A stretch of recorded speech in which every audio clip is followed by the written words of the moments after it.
దేవుడు నా ప్రార్థనను త్రోసివేయలేదు, నా యొద్ద నుండి తన కృపను తొలగింపలేదు. ఆయన సన్నుతింపబడునుగాక. కీర్తనల గ్రంథము 66వ కీర్తన 20వ వచనము.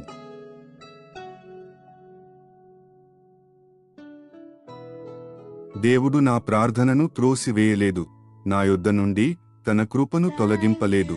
ఆయన సన్నుతింపబడునుగాక. కీర్తనల గ్రంథము 66వ కీర్తన 20వ వచనము.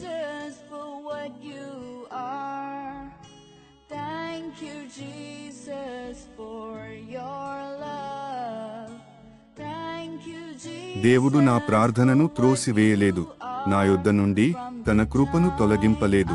ఆయన సన్నుతింపబడునుగాక. కీర్తనల గ్రంథము 66వ కీర్తన 20వ వచనము.